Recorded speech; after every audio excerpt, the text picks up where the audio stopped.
The night was quiet. The sky above the forest was clear, full of stars. The moonlight made the trees glow softly. Commander Eric sat outside his small research cabin, sipping hot coffee. It was peaceful. Too peaceful. Then, he heard it. A sound soft, strange, and distant. It was like a baby crying, but not like any baby he had ever heard.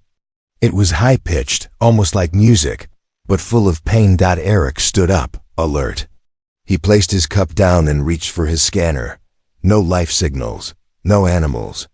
But the sound continued, like it was calling him. Probably just a bird, he whispered. But his gut told him something was different. He grabbed his flashlight and his laser pistol. Then he walked slowly into the woods, following the sound. The trees grew darker around him. The wind was cold. The crying got louder. After 10 minutes, he saw something strange, a soft blue light glowing between two trees. He stepped closer carefully. His heart beat faster. And then he saw her. An alien woman. Pale skin. Silver hair. Thin arms shaking from cold and fear. Her eyes were large and glowing. She was sitting on the ground, leaning against a rock, holding a baby in her arms.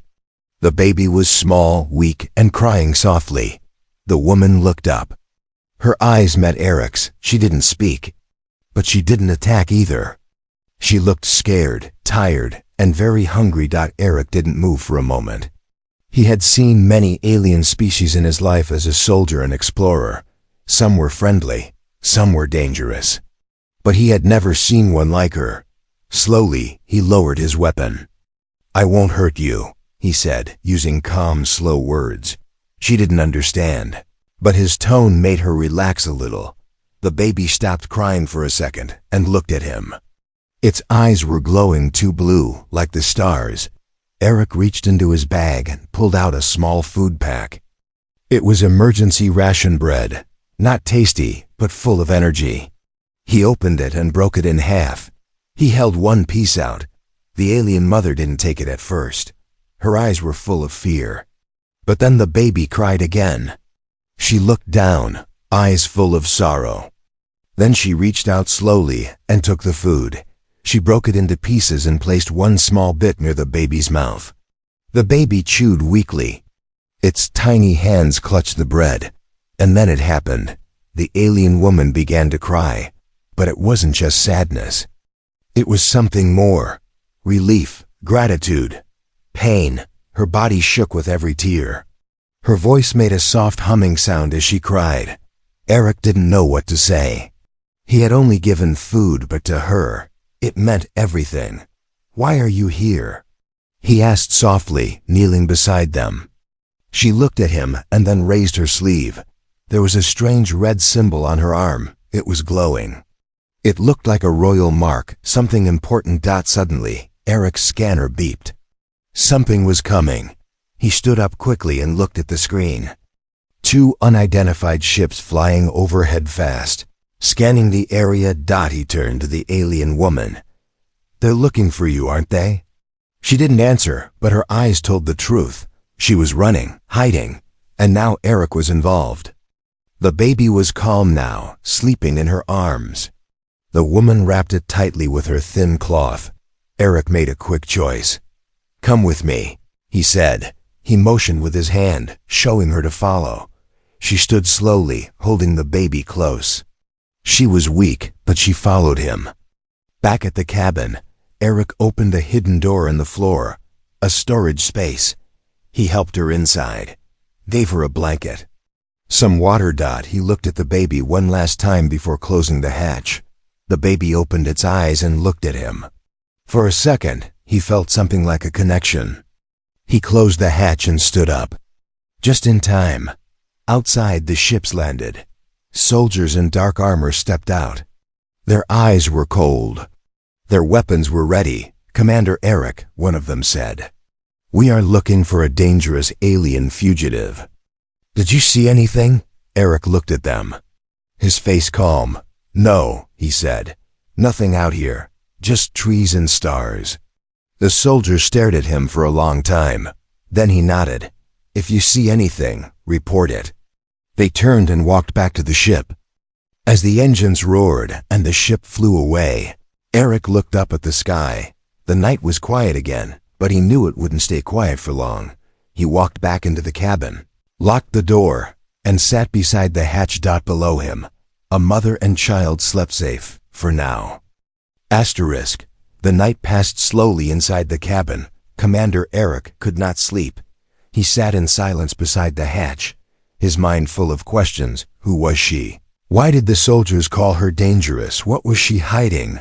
The morning light came softly through the window. Eric opened the hatch carefully. The alien woman was awake, the baby still sleeping in her arms.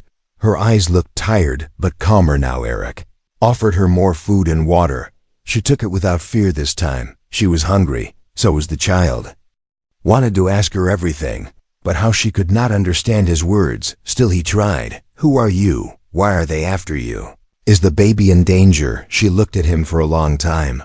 Then slowly she raised her arm again. This time she pressed her hand against the red glowing mark. The symbol changed. It started to move like liquid. And then it showed an image, a tall alien man in shining armor. He was smiling and holding the baby. The woman stood beside him. There was light all around them, then fire. Screams. The man fell. Soldiers stormed and the woman ran with the child. Image faded. Eric understood. She was not just any alien. She was the widow of someone important. A prince maybe, and the child.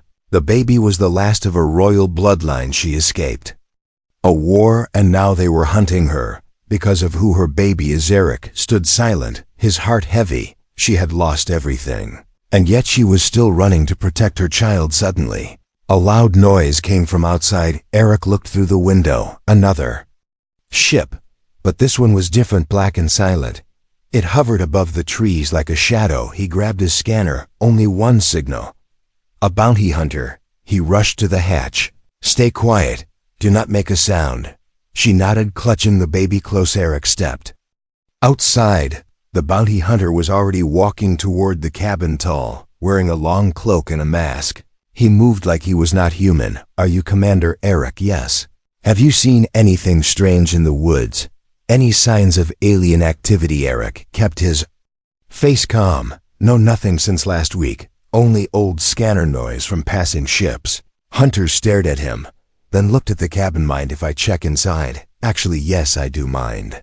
This is a private research station. You need command permission. The hunter said nothing, but his helmet made a soft clicking sound. Scanning. Eric's heart pounded. He hoped the storage hatch was deep enough, shielded enough. After a long moment, the hunter stepped back. He placed a small round device near the door. If you see anything, this recorder will alert me. Do not try to remove. I've turned and walked back toward his ship, but not before looking back one last time. Then silence again. The ship disappeared into the sky. Eric walked back inside. He closed all shutters, blocked all scanners, then opened the hatch again. They are getting closer, he whispered. I need to move you soon. The woman touched her chest, then placed her hand on Eric's arm, a gesture of thanks, of trust. Baby opened its eyes again, bright blue, but now glowing slightly stronger than before. Eric stared. Is the child changing, evolving? He had seen many alien species, but this child, there was something more, not just royal, something powerful, something unknown. That night, as Eric lay beside the hatch, his thoughts were heavy. He had a choice to make: report them and stay safe, or protect them and risk everything. But when he remembered the baby's eyes and the widow's tears, his heart already knew the answer. Tomorrow, they would begin the escape.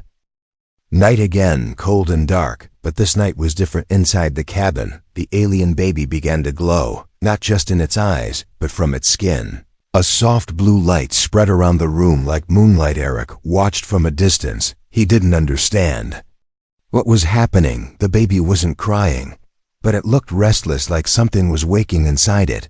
The mother tried to calm the child. She hummed in a low voice, a sound that seemed to carry warmth. Still the glow kept growing. Eric checked his scanner and his heart froze. Signals. 3 ships approaching fast. No ID tags. Unregistered. That meant one thing: bounty hunters. He turned off all power, cut the lights. Switched the cabin into blackout mode too late. The ships landed just beyond the trees. They made no noise, no engines, no light. Just darkness. Eric peeked through the window. He saw shadows moving, not soldiers, not aliens, but hunters in dark armor, each one silent, each one carrying long weapons. One of them raised a scanner. It glowed red. They were tracking something inside the hidden room. The baby's glow was fading slowly, but Eric knew. The hunters had seen the energy signal. They were getting close. Eric opened the hatch. The mother looked up. He whispered, "We have to move now." She nodded. No questions. She held the baby close and followed him into the back of the cabin. There behind a shelf was another door, an old tunnel. Built years ago during the First War, a way to escape. They crawled through the narrow tunnel, Eric in front, the mother behind, every breath quiet, every movement careful above them. The cabin was now surrounded. The hunters had entered, but they found nothing in the tunnel. The baby made a soft sound. A small spark of light appeared again. Eric looked back with worry. Not now, please, not now. They reached the end of the tunnel. It opened into the forest. The night air was cold and full of danger. Eric led them to an old shed covered in vines. Inside, buried under metal sheets, was something he hadn't touched in years. An escape pod, small, fast, illegal. He wiped the dust. The engine still worked. Barely. He turned to the alien woman. "This is your way out. You need to leave now, before they find us again." She looked at him, her eyes filled with fear and something else, pain. She opened a small pendant around her neck. Inside, a tiny picture. Her and the man from the memory, the baby in his arms. She pressed the pendant to Eric's chest, then stepped back. She was giving him her story, her trust. Suddenly, a sharp sound outside. One of the hunters. He had followed the energy trail. He was here. Eric drew his weapon. "Go get in the pod." The woman hesitated, then obeyed. She climbed inside, holding the baby tight. The hunter stepped through the trees, his mask glowing red. He raised his weapon. Eric fired first. A quick shot to the arm. The hunter dropped his gun, but kept coming. They fought rough and fast. Eric stronger but slower. The hunter quicker and trained. A punch to the ribs, a knife to the leg. Eric fell to one knee, blood on his hands. But then, the child cried, not loud but deep, the kind of cry that echoed inside the air. The hunter froze. His helmet cracked slightly. Light burst from the pod. The baby was glowing again, brighter than ever. The hunter stepped back, afraid, confused. Eric stood, used the moment, and struck the final blow. The hunter dropped, breathing hard. Eric climbed to the pod, set the coordinates for deep orbit. No trackers, no traces. He looked at the mother, at the baby, at the light in their eyes. "Goodbye. Stay safe." She reached for his hand, held it for a second. Then the door closed with a low hum. The pod launched into the sky, like a falling star going backwards.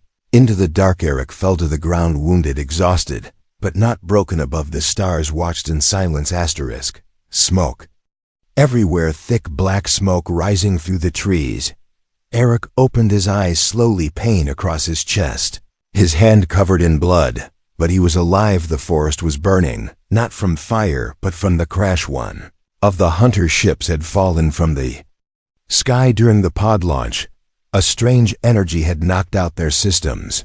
The baby's cry, that power, too strong for them to control. Eric pushed himself up, limping, weak, but his mind still sharp. He looked around. The bodies of two hunters lay still on the ground. The third had run. He had to move. He walked through the trees, back to his cabin, or what was left of it. The roof had collapsed, scanners destroyed. But one thing remained safe, a metal box hidden under the floor. Inside it, a transmitter, old, rusty but powerful. He connected it to his wrist console and began to record. "This is Commander Eric from Earth, Outpost 17. To anyone listening across space, an alien mother and her child have escaped this world. They are not enemies. They are not dangerous. They are survivors. They carry something rare, something ancient, something powerful. And they need protection. I helped them, because no one else would. Because someone had to." Message complete. He sent the signal, then destroyed the transmitter. No trace, no trail. He fell against the wall, eyes heavy. The air smelled of burnt metal and dust. Outside had changed. Dark clouds swirled. Storms forming. Then a sound from above, not thunder, a new ship. This one was not a hunter ship, it was small silver silent. It hovered above the forest. Eric watched with tired eyes. He raised his hand not in fear, but in peace. The ship scanned the area, then shined a soft white light onto Erica. Voice came from above, strange but gentle. You protected the royal child you are. Mark, now you are under our care. Eric could not speak. He only nodded. The ship left, quick as it came. No fire, no engines. Just a whisper, then silence inside his broken cabin. Eric sat once again looking at the stars, remembering the face of the alien widow, the glow in her eyes, the weight of the baby in her arms. He had done the right thing, even if no one else knew, but deep down, he knew this was not the end. Somewhere in space, the child was growing, changing, and one day would return. Eric smiled. Despite the pain, despite the blood, he had given them a chance, a second life, a future outside. The storm finally broke. Rain fell, washing away the smoke, the blood, the fear. Eric closed his eyes and let the night take him. Light filled the sky, bright and blinding, the kind of light that comes not from fire, but from truth. The pod was gone, lost among the stars, but not forgotten on Earth. Commander Eric's message had begun to spread, not through news, not through governments, but through whispers. A farmer found the signal first, buried in a broken radio tower, a voice speaking slowly, a man speaking of peace, of aliens, of a child. Uploaded it online. Within hours it spread like wildfire. Some called it fake, some called it prophecy, others simply listened. I helped them because no one else would. They carry something ancient. They need protection. The words echoed across screens, across hearts. In a small apartment, a young girl played the message over and over in a science lab. A teacher paused his lecture just to replay that strange voice. And deep in military bunkers, commanders and analysts listened with cold silence. They recognized the voice. Commander Eric reported missing, now speaking of aliens and a royal child. Government tried to block the message. Too late. The people had already heard.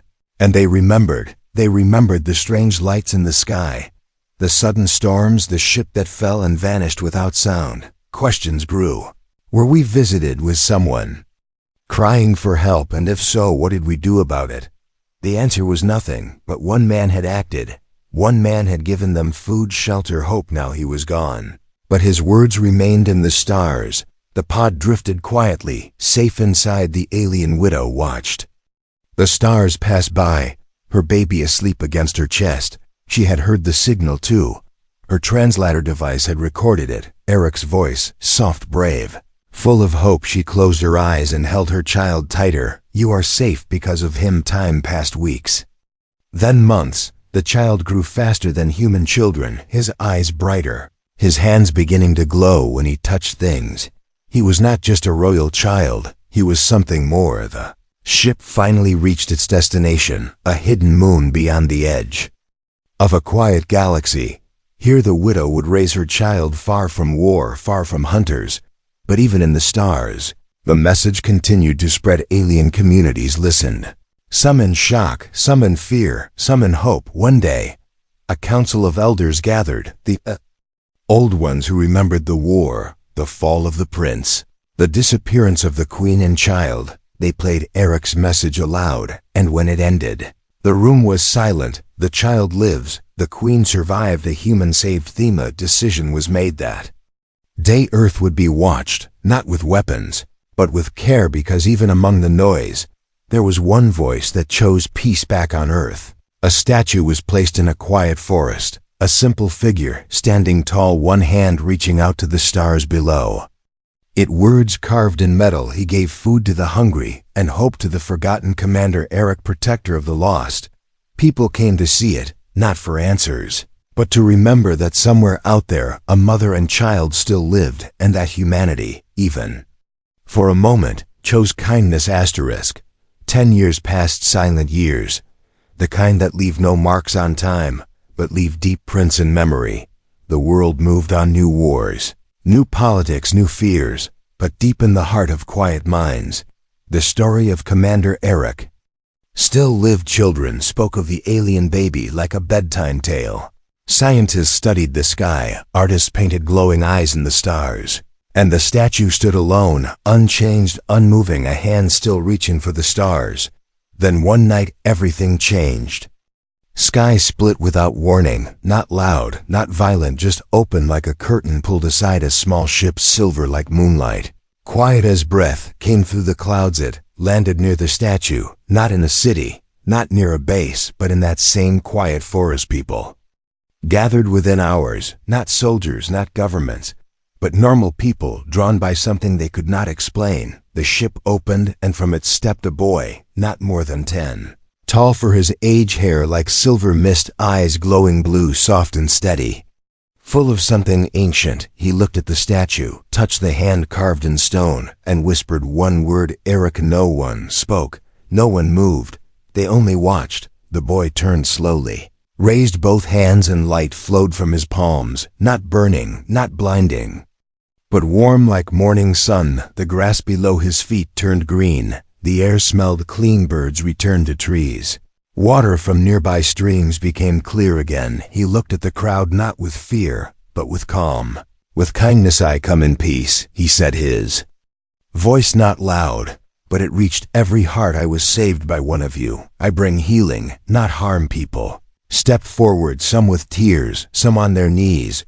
No one afraid. He placed his hands on the ground, and a map of the earth appeared in glowing lines. Places of war, places of sickness, places of pain I can help, but only if you trust, only if you choose peace. His mother stepped from the ship behind him. Still quiet, still graceful, older, but eyes unchanged. She spoke softly. My child is not a weapon. He is a bridge between your world and many others. The people listened, and for the first time in years, belief grew that night.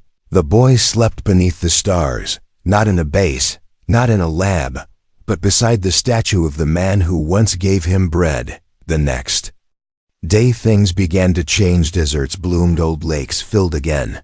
Diseases vanished from hospitals, not by magic, but by his touch, by his presence. But not everyone was happy. Far away, in dark rooms and quiet bunkers, men with suits and secrets watched the boy. They feared what they did not control. They remembered the baby. They remembered the bounty hunters, and they wanted answers. They sent drones. They sent agents, but none could get close. The boy always knew, always saw them coming. He did not fight. He did not run. He only smiled, and the machines turned off. The agents forgot their orders. Still a shadow watched from a far mountain. Not human, not known, eyes cold, waiting. The child dreams at night of fire, of stars falling, of something ancient waking. But when he opens his eyes, he only sees the forest, the statue, and the people who chose to trust. 10 years passed, silent years, the kind that leave no marks on time but leave deep prints in memory. The world moved on, new wars, new politics, new fears. But deep in the heart of quiet minds, the story of Commander Eric still lived. Children spoke of the alien baby like a bedtime tale. Scientists studied the sky. Artists painted glowing eyes in the stars, and the statue stood alone, unchanged, unmoving, a hand still reaching for the stars. Then one night everything changed. The sky split without warning. Not loud, not violent, just open like a curtain pulled aside. His small ship, silver like moonlight, quiet as breath, came through the clouds. It landed near the statue, not in a city, not near a base, but in that same quiet forest. People gathered within hours.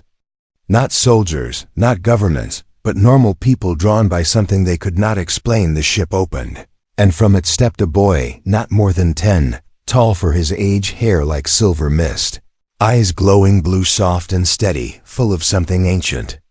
Looked at the statue, touched the hand carved in stone, and whispered one word, Eric. No one spoke, no one moved. They only watched. The boy turned slowly, raised both hands, and light flowed from his palms. Not burning, not blinding, but warm like morning sun. The grass below his feet turned green. The air smelled clean. Birds returned to trees. Water from nearby streams became clear again. He looked at the crowd not with fear, but with calm. With kindness I come in peace, he said, his voice not loud. It reached every heart. I was saved by one of you. I bring healing, not harm. People stepped forward, some with tears, some on their knees, no one afraid. He placed his hands on the ground, and a map of the earth appeared in glowing lines. Places of war, places of sickness, places of pain. I can help, but only if you trust, only if you choose peace. His mother stepped from the ship behind him. Still quiet, still graceful, older, but eyes unchanged, she spoke softly. My child is not a weapon, he is a bridge between your world and many others. The people listened, and for the first time in years belief grew. That night, the boy slept beneath the stars. Not in a base, not in a lab, but beside the statue of the man who once gave him bread. The next day, things began to change. Deserts bloomed, old lakes filled again. Diseases vanished from hospitals, not by magic, but by his touch, by his presence. But not everyone was happy. Far away, in dark rooms and quiet bunkers, men with suits and secrets watched the boy. They feared what they did not control. They remembered the baby, they remembered the bounty hunters, and they wanted answers. They sent drones, they sent agents, but none could get close. The boy always knew, always saw them coming. He did not fight, did not run. He only smiled, and the machines turned off. The agents forgot their orders.